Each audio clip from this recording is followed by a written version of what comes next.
Greetings, citizens, and thanks for tuning in to Nindie Nation. I'm Jeff, and today on episode 134, we're taking a look at every indie game hitting the Nintendo Switch through the week ending January 30th. Hey, we just published our 2021 Game of the Year video, so if you haven't seen it yet, be sure to check it out, let me know what you think, and share it with other gaming communities you're a part of. You can find Nindie Nation on Twitter, come hang out with us on Discord, or check out the week's new releases with us right here on YouTube every Thursday at 10 p.m. Eastern during our Nindies at Night stream. Remember 2 weeks ago when we had like 15 games shadow drop out of nowhere? Yeah, it created a massive Neglected Nindies section, didn't it?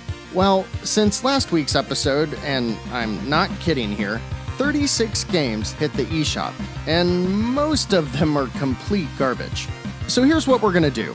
We're removing all of the games that aren't even games and getting rid of anything that I couldn't think of a joke for, and I don't know, we're just kinda winging it. So let's kick off episode 134 of Nindie Nation with the 8 Neglected Nindies that released since episode 133. Nindies at Night last week featured Queenie Army, a retro-styled run-and-gun by Al Link and East Asia Soft. It features a ton of characters and a ridiculous plot, and I found the longer I played it, the more fun I had with it. It's only $4, which does seem reasonable enough, but in the end, I didn't really find anything that made it stand out.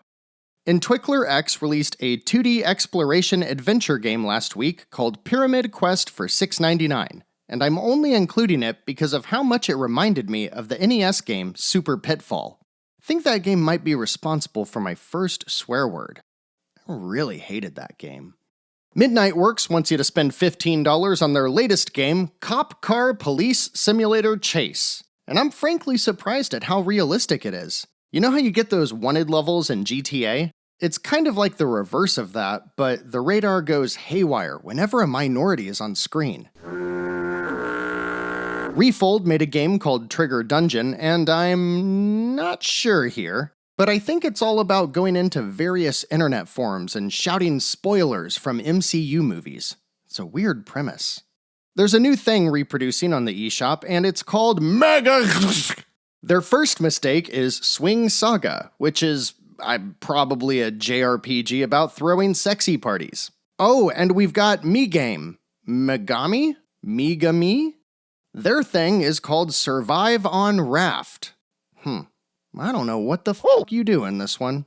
Too Awesome Studio released a quirky little $8 retro platformer last week. It's called Jack in Hat, which leads me to believe that it's all about adolescent boys who can't find their tube socks. And then, taking the crown for one of the fuckiest, most backwards pieces of dog shit to ever shit on the eShop, P2 Entertainment shit out Horrid Henry's Crazy Carts. Look at this.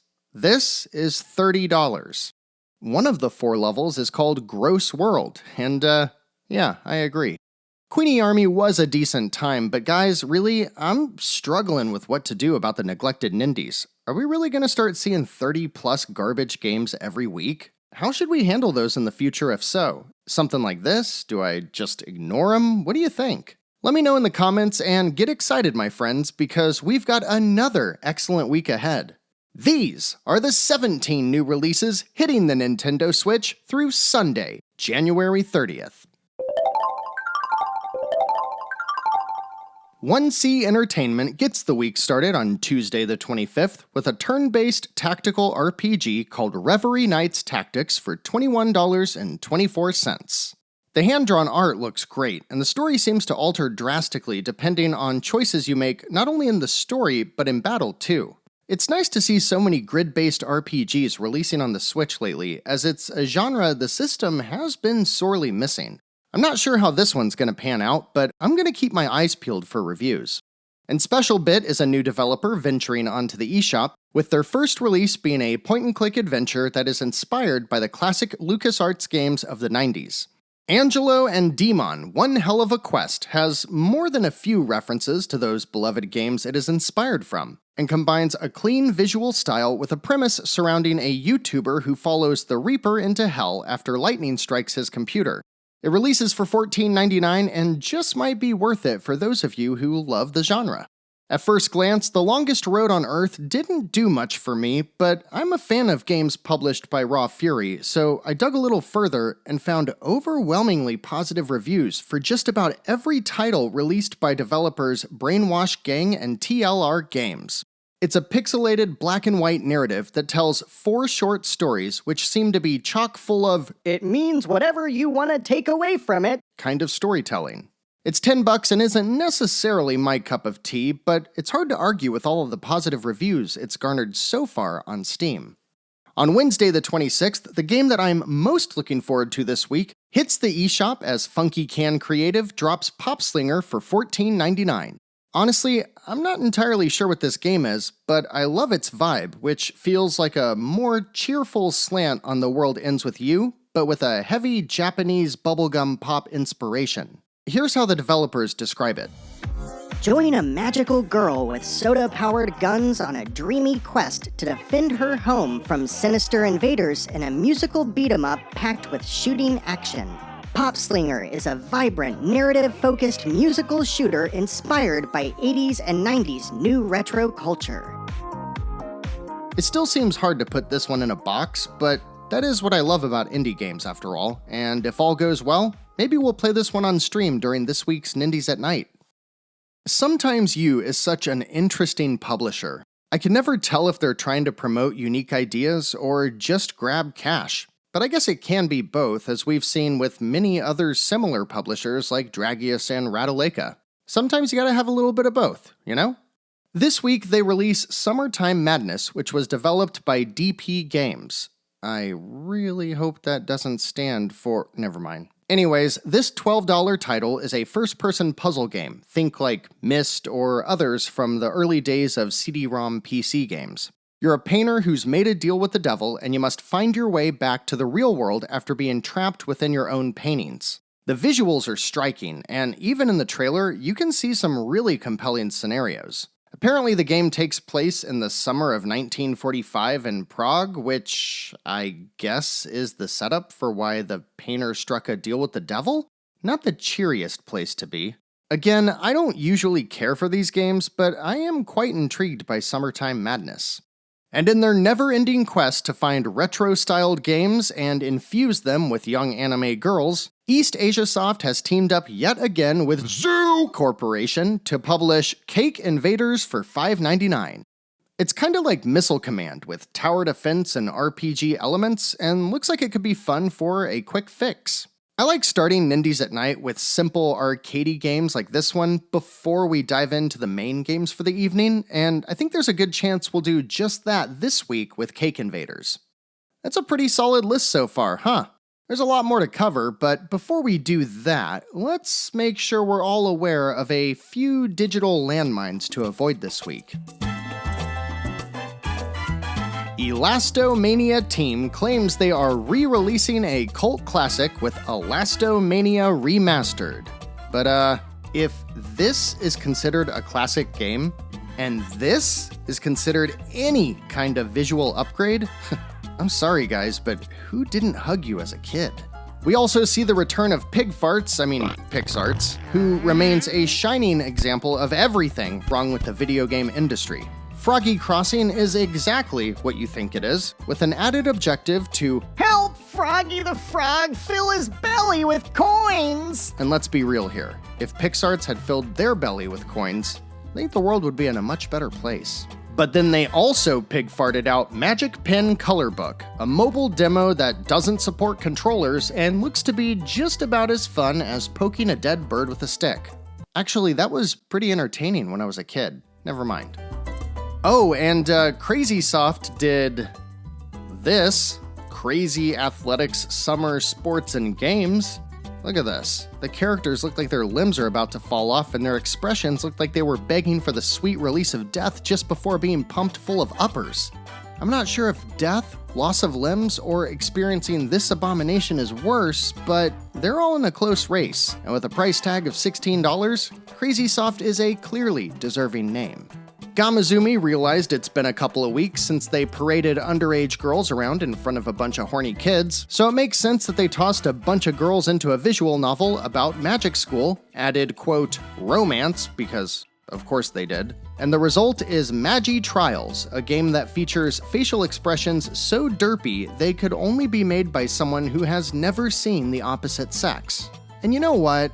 I really expected more from No Gravity Games, but their release of Cave Games' Pandemic Shooter is certainly altering my expectations. I'd stop there, but you need to hear this description, which is pulled right from the game's eShop page describing their zombie shooter. You know how Grandpa goes on the internet and suddenly starts talking about how the moon is made out of cheese and the water is turning the frogs gay? Well, the mind-controlling, humanity-manipulating reptilians responsible are not going anywhere, so put on some shungite around the La Casa and set out on the highway to smell. You can't hear it, and I'm doing the thing where you aggressively rub your temples because you can't believe what just happened. Anyways, where were we? Oh yeah. Backwards Entertainment is a studio of 3 based out of Germany, and they kick off Thursday's releases with Unforeseen Incidents. It's a classic mystery adventure game about an average Joe named Harper who stumbles upon a conspiracy surrounding an unknown disease and must team up with 2 others to stop an epidemic from spreading. Hey, Harper, got some bad news, homie. I think you done fucked up. All kidding aside, look at this game and its hand-painted art. Doesn't it look awesome? Unforeseen Incidents is published by Ash Games and drops for $19.99. And now for something I know almost nothing about. Acrim Digital is releasing their digital adaptation of the board game Concordia with a $25 release of Concordia Digital Edition. I can't speak to the source material, nor have I personally played any of Arkham's other titles, but they're one of a couple of teams bringing tabletop games to the Switch with great success, so it's a safe assumption that if Concordia is one of your favorite tabletop games, you'll probably dig the digital version too. A game that we will be checking out during this week's Nindies at Night, a 2D trifecta called Vagante releases by way of Nindie newcomers Nuke 9 Team and Blitworks for $14.99. Vagante is another word for someone who roams or goes on adventures, and that's exactly what you'll be doing with up to 3 friends as you explore a cave said to hold unfathomable treasure. I get vibes similar to Spelunky, Dwarf's Journey, and Cave Blazers, and really look forward to checking it out with all of you. If the game proves to be a great time, it seems like there will be plenty of adventures to have, as Vagante includes procedurally generated, caves, roguelike mechanics, and RPG elements! The next 2 games have a lot in common. In fact, it's pretty weird they're both releasing on the same day. Some backstory. Back in the aughts, or 2000s, whatever, Inti Creates was hard at work on the Mega Man Zero series for Capcom. If you haven't played them, think of it as Mega Man, but more focused on melee combat and an infuriating difficulty. As the 6th entry released and the DS was nearing the end of its life, Inti Creates set out to make their own take on the side-scrolling action game. And they did just that with the Azure Striker Gunvolt series. Put a pin in that, and let's move on to the first of 2 games. A publisher and developer who has released all kinds of games on the Switch, Gemdrops, releases a 2D action game that seems to be heavily inspired by Azure Striker when they release Kogan, Sword of Rewind for $24.99. So yeah, it looks just like a Mega Man Zero game with melee combat and all that, but as the name suggests, you get a sword that can rewind time! It's hard to tell how actually different this mechanic is, as you basically don't get health, but have a 3-second rewind that you can use if you die. It looks great, don't get me wrong, and I'd love to play it on Nindies at Night. I'm just struggling to see if a 3-second rewind is all that different than just having a life bar. Guess we'll see. The other title in this duo is, well, a long-awaited title from Inti Creates, as they release, oh Jesus, Gunvolt Chronicles Luminous Avenger IX2. Sounds like someone at Inti Creates was jealous of the names they come up with over at Square Enix. Anyways, this is actually a side story of the series, as Gunvolt 3 is releasing later this year. In Gunvolt Chronicles Luminous. Achoo! Sorry. You take 1 part Mega Man X, 1 part badass laser swords, a system around moving fast and close-quarter combat, and a healthy dose of robotic anime booby girls. While Inti's games sometimes differ on quality, they're usually pretty solid, and this one certainly seems like it comes from the A-team. It rounds out the Thursday releases for $22.49 and should be on your radar if you even kinda like the Mega Man X games. And now before we check out the remaining games for the week, here's a few more that I've heard have some major cooties. Crush Crush is 2/3 the name of a Paramore song that will be forever stuck in my head thanks to Rock Band, and is also the latest boner jam by Sad Panda Studios. They say, Idle dating sim? Hey, hot stuff, are you looking for a fun and flirty game to kill some time and make you laugh out loud? nope, I'm good. Hidden Paws is the latest in this bizarre new trend where games are made around the notion of finding animals hiding on screen. What's up with that? It's $4 and seems harmless enough coming from Manic Hyena, but I just can't recommend these. Gomoku, let's go! Right on to the next game, which is the release of Kalturin by Lassie, Zacho, Malver, and Samustai. The hell did I just say? And, you know, this $5 game that claims to be a bullet hell boss rush might not be all that bad, but it just looks unfinished. I could see this on Steam, especially Itch.io, but I really think we should expect a higher level of polish before seriously considering games on the eShop. Chili Dog Interactive and Huge Pixel were like, Hey, remember the top-down game Zombies Ate My Neighbors? Yeah, it was just re-released on all modern platformers last year, right? Yeah, it was. Well, I think we should make that game and just swap the Kids in a Neighborhood theme with Kids in a Neighborhood, but with circus tents. But then they realized that they only had a bunch of cheap mobile game assets, so they canned the project until they could come up with something more original. Ha, just kidding, they made Circus Pocus. Okay, 5 more this week, all of which drop on Friday. Red Ego Games released their 2D psychological horror game called Return to Runway for $10 even. It looks a lot like a holy jeez, what? No, sir, not doing that one, going to the next. Dragius Games has a much more uplifting release called Don't Be Afraid, and it's an escape room adventure for $9.99 where you're a child abducted by a killer. What does... Oh, no, thank you, sir. No, thank you. Save me from the nightmares, Radaleka! Give me a quirky, pixelated action platformer that stars a vegetable! Oh look, Super Onion Boy 2 for $5 from Power/Studios. Neat. And then we wrap up the week with 2 games that are already raking in excellent scores on other platforms. Record of Lodos War D-Lit and Wonder Labyrinth is a $25 game made by people who love Castlevania Symphony of the Night, but also seem to hate titles that could positively promote their game. It released a few months back and didn't receive too much attention on other platforms, but then it just hit Xbox Game Pass where it's now seeing a lot of positive reviews. It's developed by Team Ladybug, which makes sense as it looks almost identical to their last release, Touhou Luna Nights, a game I've recommended multiple times. If you're in the mood for a Metroidvania, put this one on your list because with a name like that, I'm sure it'll be on sale soon. And finally, Azamadika! What? Ports their PC darling Peace Death 2, which hits the Switch, for a cool $5. In this game, you play as the Reaper and decide if people should go to heaven, hell, or stay with you in purgatory.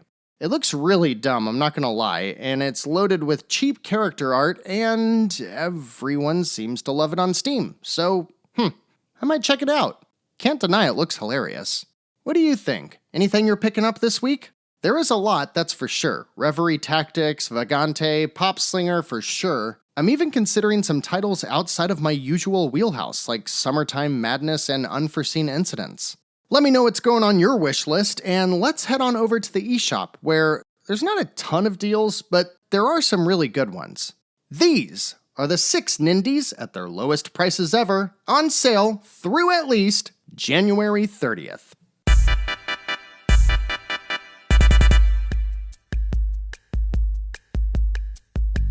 Nindie Nation citizen Nate Shackelford checked out a game last year that I knew I wasn't the right audience for, and he absolutely loved it. Beautiful Desolation is a narrative-driven sci-fi adventure that takes place in a post-apocalyptic Africa, and many of the people who worked on it have roots tracing back to the classic PC RPGs like Fallout, Torment, and more modern titles like Disco Elysium. If you like what you see, then go check out Nate's review on the Nindie Nation YouTube channel and pick up Beautiful Desolation while it's 75% off for $4.99. Another game that isn't my cup of tea but is beloved by many in the Nindie Nation community, Cozy Grove is the little lifestyle simulation game that just keeps on giving, receiving even more updates than Animal Crossing as recently as a couple weeks ago. It's only got a 25% discount, but if you've happened to have your eyes on this one, pick it up and check out all of the great new content while it's $11.21. A game that is up my alley and was featured on Nindies at Night last year is the Hong Kong Massacre. I could most easily compare it to Max Payne, but if you're not familiar with that, it's a top-down shooter where you clear rooms as efficiently as possible while using the oh-so-cool bullet time to go all John Wick on the bad guys. It gets really hard and isn't always the prettiest thing to look at, but I think it's definitely worth it while it's 75% off for just $4.99. And if there is any game that is up my alley, it is without a doubt Nindie Nation's 2019 Game of the Year, Children of Morta. This Diablo-like dungeon crawler features an incredible narrative and a ton of variety as you lead the Bergson family through their quest to rid the land of evil. There is a ton of free and paid DLC, and I think all of it is excellent, but even with the core game, you'll be hard-pressed to run out of things to do, because it includes procedurally generated levels, roguelike mechanics, and RPG elements! There is a complete edition also available, but if you want to just dip your toe in first, get on it while Children of Morta is 61% off for $8.57. An oldie but a goodie that we haven't covered in a while is actually a combination of 2 games that each do a wonderful job of harking back to their 8-bit inspirations. The combo pack is called Onikin Unstoppable Edition and Odalis The Dark Call Bundle, and it is currently a whopping 85% off for just $2.99. Basically, you get one game that is a slightly modernized take on Ninja Gaiden, and another that does the same for Castlevania. Both of them are very well designed and a super fun way to spend a weekend. And last up this week, just to hear that sweet, sweet air horn one more time, we've got Moonlighter, which also includes a complete edition, and that's exactly what you should pick up as it's 76% off for $6.95. This is an excellent game for people who don't typically enjoy roguelikes or just haven't really given them a shot. It plays like a classic Zelda game, with more emphasis on combat and a simple crafting and upgrade system that slowly turns into you running a shop for all of the other people spelunking the dungeon.